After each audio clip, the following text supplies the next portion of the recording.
Welcome back to another edition of the Gridiron Review from Navy Marine Corps Memorial Stadium alongside Bill Wagner. I'm Pete Medhurst. Great to have you with us, Bill, as we put a bow on the high school season. Here at a luncheon today for Navy head coach Ken Niumatalolo. Word this week that his son Lee, the Rhodes Trophy winner, a rare commodity that a guy that dominates on defense walks away with the Rhodes Trophy this year. But certainly, as we talked about this a couple of weeks ago, a very deserving candidate, and he ends up winning the trophy this year. And his Broadneck Bruins go to the state semifinal level in a year where everybody thought it was probably going to be the Old Mill Patriots. But again, it's the Bruins who step in and get it done. Right. Well, first of all, congratulations to Alihi Niumatalolo. Rhodes Trophy is presented the most outstanding player in Anne Arundel County by the Touchdown Club of Annapolis to be awarded at their February banquet. And it is good to see a defensive player win the award. It kind of gotten to be like the Heisman Trophy. It was always going to running backs and quarterbacks. And it is great to see a defensive player who is a dominant player be recognized. And I think he's deserving. He's at present one of the only Division I players we have. He's going to Boise State. All the coaches recognize that he was a dominating force. And so congratulations. First Broadneck player to ever win the Rhodes Trophy, which is hard to believe considering all the success Broadneck football has had, that they never produced a Rhodes Trophy winner until now. Yeah, unbelievable. And as for the Bruins season, good all the way up until the end. They eventually lose to the state runner-up, Howard High School, who lost to Wise in the state championship game. But again, for Rob Harris, he steps into a situation after a legendary coach and a guy like Jeff Herrick. Sometimes they can go one of two ways. The program can take a few steps back, or the program can continue on. And the sign of a terrific guy stepping in there, the Bruins have continued on with successful football post Jeff Herrick. Right. Rob Harris does an outstanding job. He was the defensive coordinator for Jeff Herrick, and obviously he's a defensive guy, and Broadneck has maintained their reputation as a great defense, and we saw that in the playoff game against Old Mill. Here, Old Mill was just killing everybody, probably averaging roughly 40 points or more per game going undefeated during the regular season and gets shut out. It has to be one of the most stunning results of the season. I don't think anybody was surprised that Broadneck could beat Old Mill. It was the manner in which it happened. A opening kickoff return for touchdown ended up being the only points in the game, 7-0. Real stunner that Old Mill just could not get any offense going, but credit to Broadneck's defense. They obviously had a great game plan for the Patriots. No doubt about that. Now, as for looking ahead, as we mentioned with the lead, winning the Rhodes Trophy, obviously you look at, we had the all-county teams come out around the Thanksgiving time. No real surprises. I think the one thing maybe at quarterback, Emmett Davis, who's now committed to the Naval Academy in that battle with David Morocco for the top spot at the quarterback. But otherwise, looked like pretty much the coaches especially got things right. Really the only debatable spot I thought was the quarterback position. Right, and that was a tough situation with the quarterbacks because there were really three very good ones.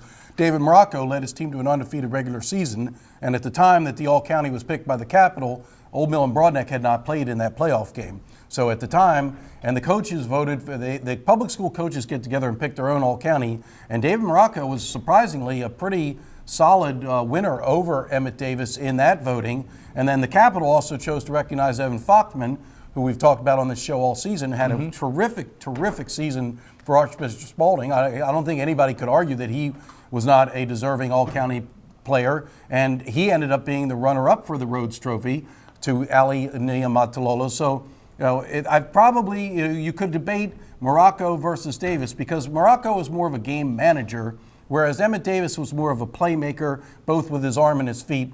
But yeah, it was a very difficult decision, and you hate to see a kid left off that's that good. He's going to Navy. He's obviously a legitimate football player. Yeah, no doubt about that. We'll encompass our colleges right here in this segment as well, as we were at Navy today. Mid's getting set for Army, and then a bowl game with the University of Pittsburgh. 13 bowl games in 14 years for this program, and it's mind-boggling to me that a team that in today's culture of college football has seemingly so many things that work against it compared to the mainstream teams in the civilian schools, that a team like Navy has been able to pull off this consecutive run of success like this in what is a very difficult environment for college football right now. It's remarkable. It really is. And you and I both know the state of this football program before Paul Johnson returned as head coach. And for Navy to get it going from 2003 until this moment, and frankly, the only season that they didn't have a winning record, they lost what? How many games by 3 points? Yeah. That was just an oddball year. So it's been a tremendous consistency. Ken Niumatalolo deserves credit for picking up the torch and carrying it after Paul Johnson went to Georgia Tech. The coaching staff, the stability of the coaching staff here is something that's probably not talked about enough. Ivan Jasper, Buddy Green, the defensive coordinator until this year, and when Buddy Green had to take a sabbatical for health reasons, Dale Pearson, who's been with this program for 20 years, steps in and does a terrific job. But the continuity of coaching staff here is remarkable. No doubt about that. Meanwhile, the bowl game, December the 28th, right here at Navy Marine Corps Memorial Stadium, as they take on a Pitt team. And what a job the Panthers did this year. Lost their best player in the first game of the year, James Conner, to a knee injury. Now dealing with the fact that Conner has contracted Hodgkin's lymphoma. So just another piece of adversity that Pat Narduzzi in his first year and his team have really done a great job overcoming to amass an 8-4 record. They'll be here at 2:30 on December 28th for that game. Maryland, a team that was here a couple of years ago playing in this bowl game against Marshall. They're hoping to get back to winning ways, hiring the enthusiastic 37-year-old DJ Durkin, who has spent time with Jim Harbaugh, who spent time with Urban Meyer. You can't spend time with better coaches than that as he tries to now take over his own program and get the University of Maryland going back in the right direction. Right. Well, it'd be interesting to see if this is the right hire. It really has a lot of similarities to a previous hire that Maryland made, Ron Vanderlinden.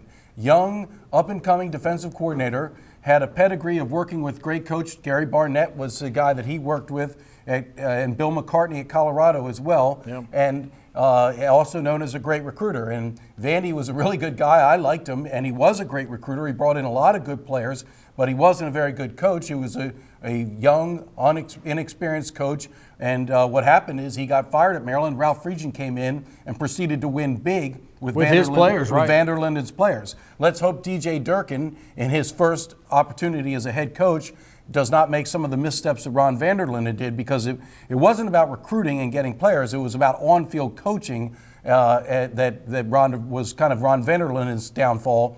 Durkin is a young guy, and let's hope that the experience that he received under Urban Meyer, under Jim Harbaugh, pays off. I think an interesting hire this week for Maryland. Azur Abdul-Rahim, who was on staff at Alabama, who was directly responsible for a pipeline that Alabama had connected to up here, taking some of the best players in the D.C. area down to Alabama, including Stephon Diggs, his brother. I think this is a coup for DJ Durkin, quite frankly, here as one of his first hires. Right. Well, Oz was the coach at Friendship Collegiate, which was a powerhouse program in D.C. that produced just a plethora of Division I players. And I think what this spells is the end of Mike Loxley's time at Maryland. He needed to get someone else in there with the local connections that can lock down the local area before he let Loxley go. And I understand. I mean, Loxley is very, very much tied to the previous regime. He was the interim coach. If I'm a young head coach coming in there, I kind of would have some, and I like Mike Loxley a lot, but I would have reservations about having him on my staff. Not sure where his loyalties will lie, maybe disappointed that he didn't become head coach. And so I think the move to hire Coach Oz was probably spells the end of Mike Loxley's time at Maryland. I think, too, the thing that worked against Loxley is his unit was, quite frankly, as abysmal as you could be over the course of a season, not just one game here and there. It was a consistently negative unit. He was responsible for a lot of the guys that were recruited on this football team. And, again, I mean, if you don't have success, granted the Rutgers game, how that worked out with a big comeback in that game for the only win that they got while Loxley was the head coach. And, as some of the high schools, funny listening to some of the high school coaches who had been interviewed about that. For a guy they said had the area in lockdown, they sure did a great job of sending their players to other places. Yeah, right. So that means somebody else had the combination to the lock that he had. So we'll see as Maryland takes a turn to try and head back in a positive direction. It's going to be tough in that Big Ten. There's no question about that, especially on the division side that they are in. We come back, take a look at another dramatic primetime loss by the Redskins. And, well, the Ravens roster, quite frankly, Bill and I could play on it right now. Minor league football. The injuries have happened for them. We'll come back and talk about that in a moment. This is the Gridiron Review.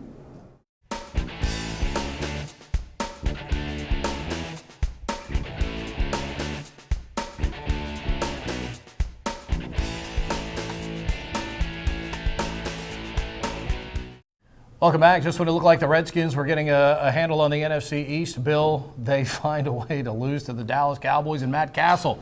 Last quarterback not named Tony Romo to win a game for the Cowboys, the legendary Texas A&M baller Stephen McGee. That's how long it's been for the Cowboys with a win without Tony Romo. And I mean, again, nobody wants to take command of the NFC East. I said before the game last night, I think the Eagles are still the team to beat. I was saying, the last night, Eagles. And last night proves my point further that the Eagles, I think, are still the team to beat in this division. It'll save Chip Kelly's job. I mean, what happened to the Redskins offense, Pete? I mean, Kirk Cousins had been playing so well at home, and, where everybody's starting to talk about contract extensions, and the offense just non-existent. Play calling. Terrible play calling. Right. Well, terrible play calling, and nobody making any plays.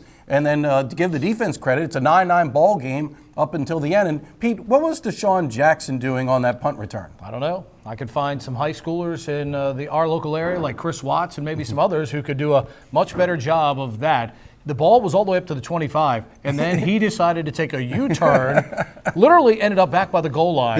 He at one point crossed the goal line. Unbelievable. Yeah. Unbelievable. He put the Redskins in a bad spot. Kirk Cousins, ironically, still got the game tied on a pass to Jackson, but then for whatever reason, Dustin Hopkins got under the ball a little bit, didn't get it into the end zone, and the Cowboys get a great kickoff return to set up that drive. And Dan Bailey's the best kicker in the NFL right now. Yep. And he banged it through from 54 yards for the Cowboys' victory. So 3 teams in the NFC East tied at 5-7 now. Somebody has to win that division. Somebody will play in postseason play. You just have the no unbelievable idea. part is that somebody gets a home game. Yeah. And Dallas only a game back at 4-8. Right. So yeah. You never know. Ravens, on the other hand, go down to Miami. Soggy day down there, 15-13 loss. Matt Schaub, as is often the case, a pick 6 for the opposition. Turns out to be a huge difference in the game. I'm amazed at how well the Ravens are competing in these games, because their roster is, let's face it, their roster is down to nothing. Yeah. And the fact that John Harbaugh and his coaching staff have these guys still competing in these football games. Every game they've lost has been a close game, one possession game, and the fact that they're competitive with the roster that they're putting out there right now speaks volumes to me about John Harbaugh and his value as a head coach and the people that he works with, because this roster right now, it's hardly an NFL roster. I don't even know who some of these players are. The kid Brown that caught the touchdown that was called back, I don't even know who he is or where he came from. I mean, the turnover has been remarkable, and they did show the graphic at one point of some of the players that are not playing for the Ravens this year. It's a near all-pro team of players that are not playing for the Ravens. It's just been a disappointing season, but you're right. Give John Harbaugh credit, because every week he has his team ready to go. They compete. They play hard. They're just not very good. Yeah, no doubt about that. That'll do it for our program. That'll do it for this year from a football perspective. As always, we appreciate all of you viewers, and appreciate you liking the Facebook page at Anne Arundel Gridiron Review.com. For all of our folks on the TV side that you don't get to see, for Bill Wagner, I'm Pete Medhurst. We'll see you in 2016 on the Anne Arundel County Gridiron Review.